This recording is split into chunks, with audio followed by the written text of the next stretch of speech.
کہ 24 گھنٹہ تو کس کی حکومت میں زندگی بسر کر رہا ہے؟ دنیا کی بہترین تجارت. پوچھا کہ یا رسول اللہ اکثریت جنت میں کن لوگوں کی ہوگی؟ کبھی سوچا آپ نے کہ جہنم میں اکثریت کن کی ہوگی؟ دنیا کے بڑے بڑے مالدار جہنم میں، بڑے بڑے سیاستدان جہنم میں، بڑے بڑے حکمران جہنم میں، بڑے بڑے فوجی جہنم میں. کہ یا رسول اللہ پھر جنت میں کون ہوگا؟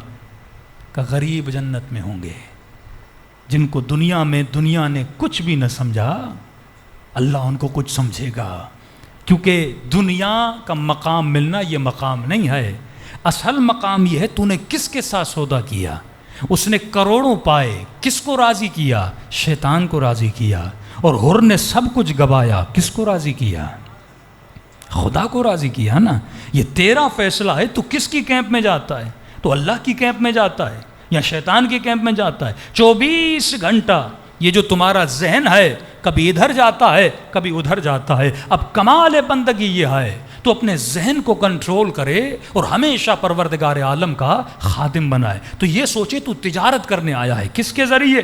وہ مال جو تو کماتا ہے. دوسرا جو اللہ نے تجھے دیا ہے یہ تیرا نفس ہے. مال تو اپنی محنت سے کماتا ہے، اس کے ذریعے تجارت کرنی ہے. تبھی قرآن میں فرمایا الذی جمع مالہ وعددہ. خدا کہتا ہے میں جہنم کی ایندھن بنا دوں گا ان امیروں کو جو مال جمع کرتے ہیں، پھر جمع کرتے ہیں، پھر جمع کرتے ہیں. وعددہ، ان کی پوری زندگی کی کوشش یہ ہوتی ہے کہ تعدد اموال پیدا کریں. مثلا ایک گھر لے لیا کراچی میں، اب کوشش ہے دوسرا لوں، چلو بھائی دوسرا بھی لے لیا، تیسرا لوں، چوتھا لوں. پوری زندگی اس میں گزر جاتی ہے، یہاں تک کہ 20-30 گھر بنا دیتا ہے. فرماتے یہ جہنم کی ایندھن بنے گا، کیونکہ اسے پتہ نہیں ہے کہ دنیا میں آنے کا مقصد یہ نہیں تھا کہ تو گھر جمع کرے، مقصد یہ تھا اپنے گھروں کو اللہ کی دربار میں بیچ دے، اللہ کے ساتھ تجارت کرے. اب کہیں گے مولانا کیا مطلب اپنے لیے اچھی زندگی نہ سوچیں؟ کیا امام حسین نے اچھی زندگی نہیں بنائی؟ کیا مولا زین العابدین نے اچھی زندگی نہیں بنائی؟ کہ محمد باقر نے اچھی زندگی نہیں بنائی؟ ہر امام نے بہترین زندگی بنائی.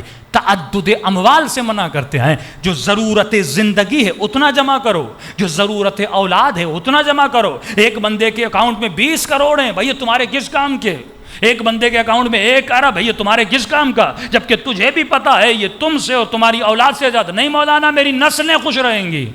اللہ نے تجھے ذمہ داری دی، تو اپنی 100 نسلوں کا سوچے. تجھے پتا بھی ہے کہ نہیں تیری نسلیں رہیں گی بھی کہ نہیں. جو یہ سوچتے تھے ہماری نسلیں رہیں گی، آج ان کا نام و نشان نہیں ہے. اور اتنے سادات کو قتل کیا، یعنی جتنی علی ابن ابی طالب کی نسل کو قتل کیا گیا، تاریخ میں کسی کی نسل کو قتل نہیں کیا گیا. اور آج پوری دنیا میں جاؤ تجھے سادات ملیں گے، لیکن اہل بیت کے دشمنوں کی نسلیں نہیں ملیں گی. وہ مال بھی چھوڑ کر گئے تھے، حکومتیں بھی چھوڑ کے گئے تھے، دولتیں بھی چھوڑ کے گئے تھے. اس کا مطلب تیرا ایمان خدا پر نہیں ہے، تیرا ایمان مال پر ہے. کہ اکاؤنٹ میں 1 ارب ہوں گے تو میرے بچوں کے کام آئیں گے. تجھے کیا پتا؟ تو بچوں کو ہنر سکھا، پیسے کمانے کا ہنر سکھا، تو انہیں محنت سکھا، تو انہیں زحمت سکھا. یہ خود بخود جا کر کمائیں گے. تمہاری ذمہ داری اس کی اچھی تربیت فرما. رسول خدا ایک جگہ سے گزر رہے تھے، فرماتے بچوں کو دیکھا، اصحاب کے بچے، مسلمانوں کے بچے. ایک مرتبہ دیکھا رسول خدا کا چہرہ مرجھا گیا. یا رسول اللہ آپ کے چہرے پہ پریشانی کے آثار کیوں ہیں؟ فرمایا ان بچوں کو دیکھ کر نہیں، میں اپنی امت کے آخری زمانے کے بچوں کو دیکھ رہا ہوں، مجھے مایوسی ہو رہی ہے. یا رسول اللہ ایسا آخری زمانے میں کیا ہو جائے گا کہ کلمہ تو میرا پڑھیں گے، گواہی تو اللہ کی توحید کی دیں گے، لیکن ان کا رہن سہن، زندگی اور سوچ یہود اور نصارہ جیسی بن جائے گی، جسے ہم کہتے ہیں پریکٹسنگ مسلم. نام کا تو مسلمان ہوگا لیکن کام کا مسلمان نہیں ہوگا. میں نے کسی مجلس میں کہا، میں نے کہا کہ ایک مسلمان بھی لا الہ الا اللہ پڑھتا ہے، ساتھ میں کرسچن ہے وہ بھی لا الہ الا اللہ نہیں پڑھتا، آپ پڑھتے ہو وہ نہیں پڑھتا.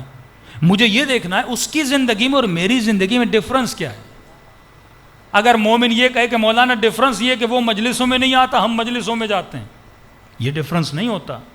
ڈفرنس کا مطلب یہ ہے کہ اس کے رہن سہن کے طریقے کیسے ہیں اور میرے رہن سہن کے طریقے کیسے ہیں. بھائی اس پورے کراچی میں کتنی سوسائٹیز ہیں جو شیعہ سوسائٹی کہلائی جاتی ہیں. مولانا یہ شیعہ سوسائٹی، یہ آغا خانی سوسائٹی، یہ بوئرا سوسائٹی، یہ ہندوؤں کی سوسائٹی ہے. تو اگر میں کسی آغا خانی کی سوسائٹی میں جاؤں، کسی ہندو کی سوسائٹی میں جاؤں اور ساتھ میں کسی شیعہ سوسائٹی میں جاؤں، اگر مجھے تینوں سوسائٹی میں کوئی ڈفرنس نظر نہ آئے، پھر کہلانے کا فائدہ ہے کہ یہ شیعہ سوسائٹی ہے۔ اگر کوئی شیعہ سوسائٹی میں داخل ہو جائے، اسے فکر علی نظر آئے، اسے فکر زینبی نظر آئے۔ اگر میں غیر کی سوسائٹی میں جاؤں، وہاں بھی کچرا پڑا ہوا ہو، گند پڑا ہوا ہو، اور ایک طرف ایک مسلمان کی سوسائٹی میں جائیں اور وہاں بھی کچرا پڑا ہو، تو پھر اس حدیث کا مطلب تو نہیں ہوا کہ صفائی نصف ایمان ہے۔ مطلب میں نے صرف کلمہ پڑھا لیکن میرا رہن سہن سیم ہے۔ ایک غیر شیعہ بھی خدا نخواستہ نشہ کرے، شیعہ بھی نشہ کرے، پھر مطلب ہمارے ایکشنز تو ایک ہی ہوئے نا۔ وہ بھی رشوت لے، میں بھی رشوت لوں، پھر میرے کلمے پڑھنے میں اور اس کے کلمے نہ پڑھنے میں کیا فائدہ ہوا؟ نہیں مولانا وہ اچھے ہیں، ہمارے اندر اچھی عادتیں بھی ہیں۔ چلو اگر آپ جھوٹ نہیں بولتے، انگریز بھی جھوٹ نہیں بولتے کئی۔ اگر آپ خیانت نہیں کرتے، کئی انگریز ہیں وہ بھی خیانت نہیں کرتے۔ اگر آپ کسی کا برا نہیں سوچے، کئی انگریز آپ کو مل جائیں گے وہ بھی لوگوں کو برا نہیں سوچتے۔ تو یہاں تک تو آپ سیم ہو گئے نا۔ فرق کس چیز میں؟ مولا سے پوچھا کہ مولا پھر فرق کہاں سے محسوس ہو؟ فرمایا فرق دیکھنے کا ہے۔ وہ کائنات کو کس نگاہ سے دیکھ رہا ہے اور تو کائنات کو کس نگاہ سے دیکھ رہا ہے۔ کلمے پڑھنے سے فرق نہیں آتا، جب تمہاری سوچیں بدلتی ہیں تب فرق آتا ہے۔ وہ کمانے جاتا ہے دنیا بنانے کے لیے، تو کمانے جائے آخرت بنانے کے لیے، یہ سوچ میں فرق ہے۔ وہ دنیا برائے دنیا بناتا ہے، تو دنیا برائے آخرت بناتا ہے۔ اس کے سامنے اگر کوئی غریب مر رہا ہو، وہ اگر مدد کرے تو انسانیت کے ناطے، لیکن اس کا یہ تصور نہیں ہے میں اس کی مدد کروں گا میری کوئی جنت بنے گی، اس کا یہ تصور نہیں ہے میں یہاں نیکی کروں گا آخرت بنے گی۔ وہ صرف سوسائٹی کے اقدار کا خیال کرنے کے لیے ایک اخلاقی مینرز کا خیال کرتا ہے، اس کے تصور میں ہے ہی نہیں۔ وہ جب مرتا ہے اس کے لیے فرق نہیں پڑتا اسے دفن کرو یا جلا دو، اس کے لیے دنیا کے اختتام کا نام دی اینڈ ہے۔ لیکن تمہاری زندگی شروع ہی تب ہوتی ہے جب تمہارے بدن سے روح نکلتی ہے۔